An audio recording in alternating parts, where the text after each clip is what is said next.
I've always been skeptical.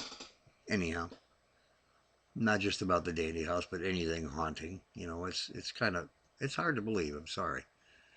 Things happen, and most times they can be explained. Phil, we walked around for a while, he and I, and the one thing. Here's another. This is number three, by the way. We got the boy walking through the yard. We got the letter opener in the wall. The other thing that was going on at the house at the time was this dancing woman around the pond. Didn't matter what time. It wasn't always nighttime. Got to remember that hauntings don't only happen at night. Another thing I don't understand about these paranormal shows on TV, everything happens in the dark. Turn the lights off. What a crock of shit. We walked out to the pond. It was already dark, not dark, dark, but it was dark. It was night. It wasn't pitch black, which it is up there at night. We had a flashlight. We walked around the pond, not around the pond, but to the end, and then turned around. As we were coming back, and the funny thing was, now remember, I'm 22 years old. I'm hanging on to 21. I wasn't quite 22. I was hanging on to Phil's shirt because I was scared. I was apprehensive. And as we're walking back to the house, I said to Phil, "Is this where you saw the dizzy bitch?" And that's exactly what I said to him because that's what he called her inside when we had the talk before we left the house and went outside. A The girls and Phil, not at the same time, had seen a woman dancing around the pond in a flowing white gown type dress. And when I said, "Is this where you saw the dizzy bitch?" he spun around and he shined a flashlight right in my face, which kind of heightened my, whoa, what's going on here?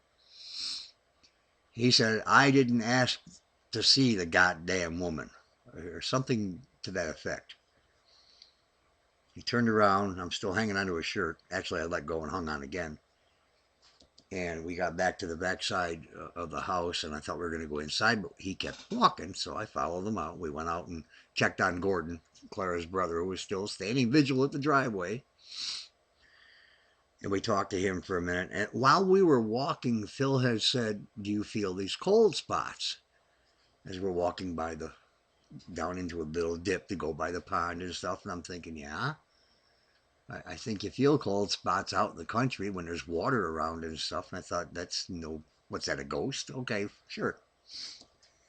As we left talking to Gordon, came back around the side of the house to enter the backyard, just as we got to the corner of the house, we walked through a freezer. I mean, it was cold. Um, Not frigid.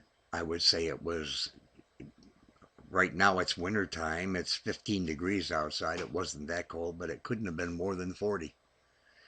It was a balmy night. It was probably 72, 73, something like that at that time of night out there. We got to that. He turned around to me at that point and said, "Did you feel that one?" And I said, "Yeah, I did, Phil. But actually, what I was thinking is that it was feeling me because it felt like the cold was following me into the house. It wasn't cold in front of me, but I could still feel it on my back." And I still remember that. We got back inside. It was getting, like I said, it was just about dark, dark. Father Al was there that evening, by the way. Uh, Debbie said she'd like to leave, so we did. We got in the car.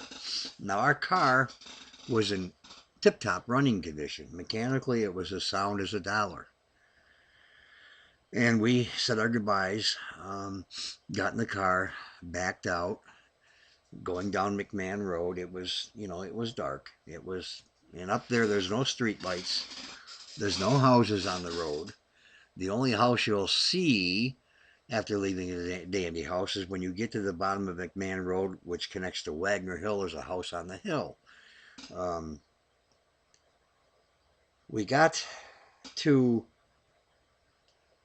This is another one that we've got to kind of consider here. The hanging tree.